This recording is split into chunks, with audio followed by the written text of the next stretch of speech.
നമസ്കാരം. നമ്മൾ ഇന്നിവിടെ ഉണ്ടാക്കാൻ പോകുന്ന ഒരു ഹോം മെയ്ഡ് പനീറാണ്.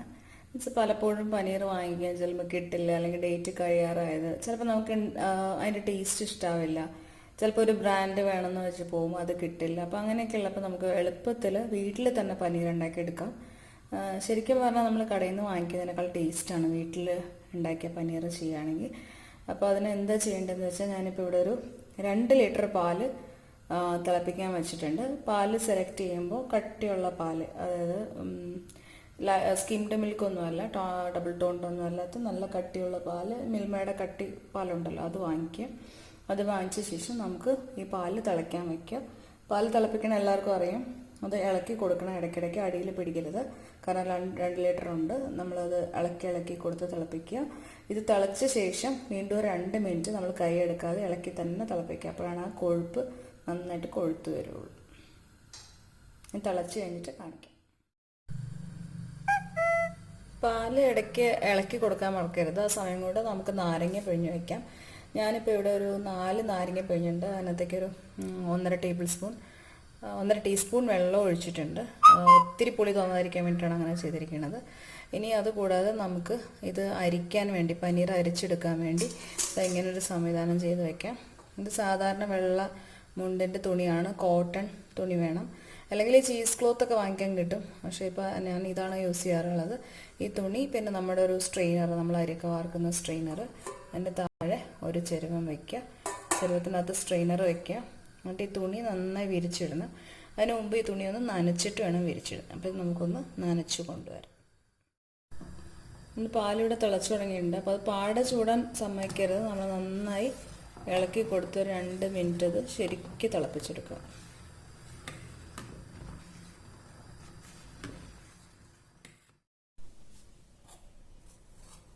ഇപ്പോൾ നമ്മുടെ പാലിവിടെ നല്ലപോലെ തിളച്ച് വന്ന് ഞാൻ 2 മിനിറ്റ്സ് ഇളക്കി കൊടുത്തിട്ടുണ്ട്.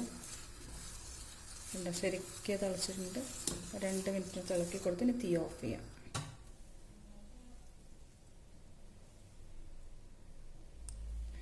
തീ ഓഫ് ചെയ്തിട്ട് ഈ ഭയങ്കരമായ ചൂടൊന്ന് തണുക്കണം. ഒരു 3-4 മിനിറ്റ് അല്ലെങ്കിൽ 4-5 മിനിറ്റ് കഴിഞ്ഞിട്ടാണ് നമുക്കിനകത്ത് നാരങ്ങ നീര് ചേർത്ത് കൊടുക്കേണ്ടത്. അപ്പോൾ 5 മിനിറ്റ് തണുക്കാൻ വയ്ക്കുമ്പോൾ പാടെ ചൂടരുത്. അപ്പോൾ അതുകൊണ്ട് ഇടയ്ക്കൊന്ന് ഇളക്കി കൊടുത്തോണ്ടിരിക്കണം. ഒരു 30 സെക്കൻഡ്സ് കൂടുമ്പോൾ ഒന്ന് ഇളക്കി കൊടുത്തോണ്ടിരിക്കണം, പാടെ ചൂടാതിരിക്കാൻ വേണ്ടിയിട്ട്. ഇപ്പം ഏകദേശം ഒരു 5 മിനിറ്റ് ആയിട്ടുണ്ട്. ഇതിൻ്റെ ഭയങ്കരമായ ചൂടൊന്ന് കുറഞ്ഞിട്ടുണ്ട്. അപ്പോൾ നമുക്കിതിലേക്ക് നാരങ്ങ നീര് ഒഴിച്ചു കൊടുക്കാം. ഞാൻ ആദ്യം ഒരു 4 ടീസ്പൂൺ ഒഴിച്ചു കൊടുക്കുന്നുണ്ട്.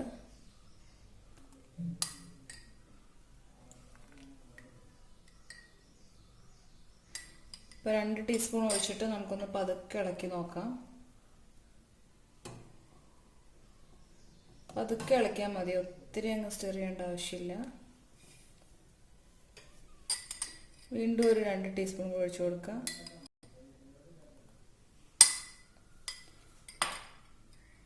അപ്പോൾ ശ്രദ്ധിച്ചു കഴിഞ്ഞാൽ കാണാതെ ഇങ്ങനെ പിരിഞ്ഞ് വരുന്നുണ്ട്. നമുക്ക് നോക്കാം ഇത് മതിയാവുമോ ഒന്ന് ഇളക്കി നോക്കുമ്പോൾ അറിയാം.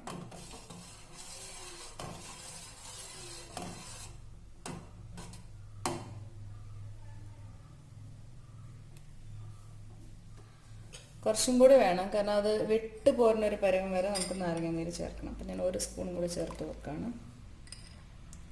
1.5 സ്പൂണും കൂടി ചേർക്കും. ഇത് പലപ്പോഴും പാലിൻ്റെ ക്വാളിറ്റി അനുസരിച്ച് ചേർക്കണം നാരങ്ങാനീരിൽ വ്യത്യാസം വരും. അപ്പോൾ നമ്മൾ കുറച്ചായിട്ട് ചേർത്ത് നോക്കി ഇങ്ങനെ പനീർ വിട്ടു പോകുന്ന പരുവാകുന്ന നോക്കും. ഒത്തിരി കുത്തി ഇളക്കേണ്ട ആവശ്യമില്ല, പതുക്കെ ഒന്ന് സ്റ്റെർ ചെയ്ത് കൊടുത്താൽ മതി.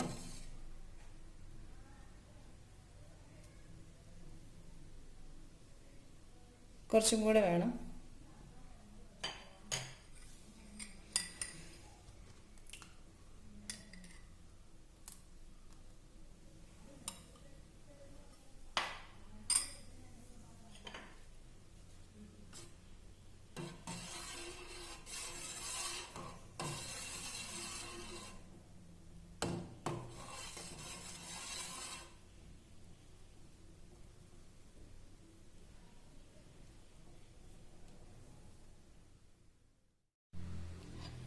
അപ്പോൾ ഇതാണ് ഇതിൻ്റെ ഒരു പരുവം. അത് കണ്ടോ, ഈ വെള്ളം പോലെ തെളിഞ്ഞു വരണം. പാലിൻ്റെ ടെക്സ്ചർ മാറി അതൊരു വെള്ളം പോലെ ആയി നമുക്ക് പനീർ പോലത്തെ സാധനം കട്ടിയായി വരാനും തുടങ്ങിയിട്ടുണ്ട്. അപ്പോൾ ഈ ഒരു പരുവത്തിൽ നമുക്കിത് ഫിൽറ്റർ ചെയ്തെടുക്കാം. അപ്പോൾ ഫിൽറ്റർ ചെയ്യുമ്പോൾ എളുപ്പത്തിന് പിന്നെ പനീർ ഒത്തിരി വെന്ത് പോവാതിരിക്കാൻ വേണ്ടിയിട്ട് ഞാനിവിടെ ഒരു 5-6 ഐസ് ക്യൂബ്സ് ഇട്ട് കൊടുക്കുകയാണ്. ഇതൊരു ടിപ്പാണ് കേട്ടോ, ഞാൻ ഒരു ഫ്രണ്ട് പറഞ്ഞു തന്നതാണ്. അപ്പോൾ ഐസ് ക്യൂബ്സ് ഇട്ട് കൊടുക്കുക, ഒന്ന് ഇളക്കുക.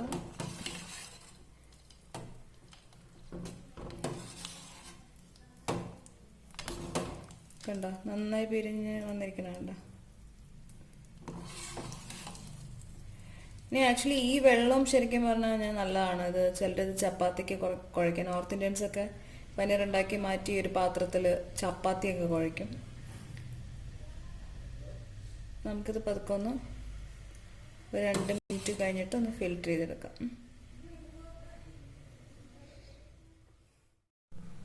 ഇവിടെ ഇപ്പോൾ സ്ട്രെയിനറിൽ നനഞ്ഞ തുണി ഇട്ട് വെച്ചിട്ടുണ്ട്. അപ്പോൾ അതിലേക്ക് നമുക്ക് ഇതൊന്ന് ഒഴിച്ചു കൊടുക്കാം. പതുക്കെ ശ്രദ്ധിച്ച് ഒഴിക്കുക.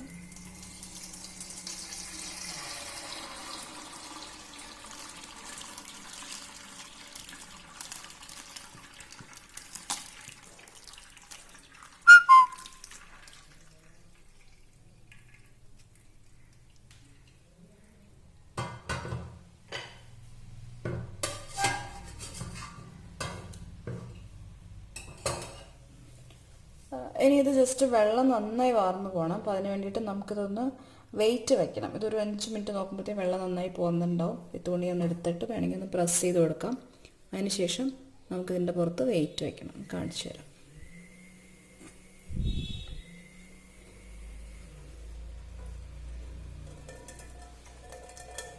വെള്ളം പോണ വരെ ഒന്ന് വെയിറ്റ് ചെയ്യാം. ഒന്ന് പ്രസ് ചെയ്ത് കൊടുത്താൽ പെട്ടെന്ന്. ഇപ്പോൾ ആ വെള്ളം ഒന്ന് പോയിട്ടുണ്ട്. ഞാൻ അതിൻ്റെ പുറത്ത് കൂടെ സാധാരണ വെള്ളം കൂടെ ഒഴിച്ചു കൊടുക്കുകയാണ്. അതെന്തിനാണെന്ന് വെച്ച് കഴിഞ്ഞാൽ ചെറിയൊരു പുളി ഉണ്ടാവും, നമ്മൾ നാരങ്ങ ചേർത്തുകൊണ്ട്. ആ പുളി കളയാൻ വേണ്ടിയിട്ട് നമ്മൾ കുറച്ച് വെള്ളം ഒഴിച്ച് ഒന്ന് വാഷ് ചെയ്തെടുക്കുകയാണ്. ഇനി ഇത് നല്ലപോലെ പിഴിഞ്ഞെടുക്കുക. അപ്പോൾ നല്ല വെള്ളം ഒഴിച്ച് കഴുകി ഇത് റെഡിയായി കഴിഞ്ഞു. ഇനി നമുക്ക് വേണ്ടതെന്ന് വെച്ച് കഴിഞ്ഞാൽ ഈ തുണി മടക്കി വയ്ക്കുക. എന്നിട്ട് അതിൻ്റെ പുറത്തൊരു വെയിറ്റ് വെച്ച് കൊടുക്കണം.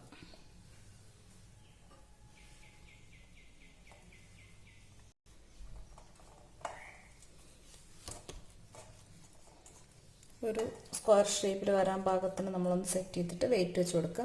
വെയിറ്റ് വെച്ച് കൊടുക്കുമ്പോൾ നമ്മൾ പാത്രത്തിൽ വെള്ളം വെച്ച് കൊടുത്താൽ മതി. ഞാനിവിടെ ഒരു 2 ലിറ്റർ വെള്ളം ഒരു പാത്രത്തിലാണ് വെയിറ്റ് വെച്ച് കൊടുക്കുന്നത്. അത്രയും വെയിറ്റ് മതി, ഒരുപാടാവണ്ട, കട്ടിയായി പോകും.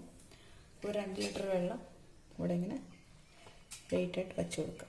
ഇനി നമുക്കിതൊരു ഇപ്പോൾ വെയിറ്റ് വെച്ചിട്ടുണ്ട്. നമുക്കിനി ഇതൊരു 1 മണിക്കൂർ കഴിഞ്ഞ് നോക്കാം. ഏകദേശം ഒരു 2 മണിക്കൂറായിട്ടുണ്ട്. ഞാനിപ്പോൾ ഈ വെയിറ്റ് എടുത്ത് മാറ്റാണ്. നമ്മുടെ പനീർ എങ്ങനെയാണ് വന്നിരിക്കണേന്ന് നോക്കാം.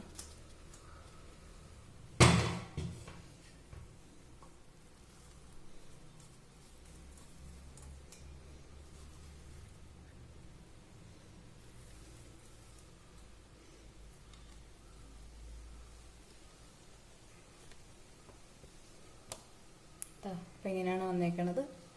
ഇത് നമുക്കൊരു പ്ലേറ്റിലേക്ക് ട്രാൻസ്ഫർ ചെയ്ത് നോക്കാം. അപ്പം ഞാനിപ്പോൾ പനീർ ഒരു പ്ലേറ്റിലേക്ക് ട്രാൻസ്ഫർ ചെയ്തിട്ടുണ്ട്. നമുക്കൊന്ന് മുറിച്ച് നോക്കാം.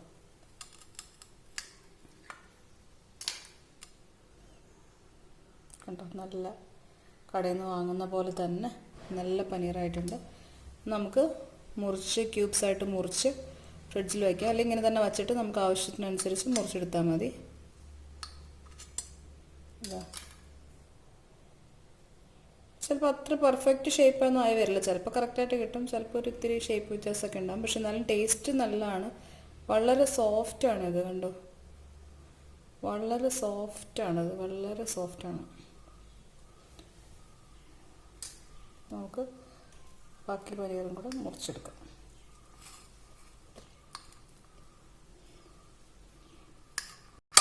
നമ്മൾ വാഷ് ചെയ്തെടുത്തുകൊണ്ട് ഇതിന് പുളിയൊന്നും ഉണ്ടാവില്ല.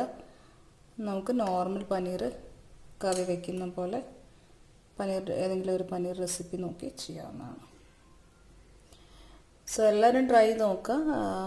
എങ്ങനെയാണ് നിങ്ങൾ പനീർ ടേൺ ആയതെന്നുള്ളത് കമൻസ് വഴി അറിയിക്കുക.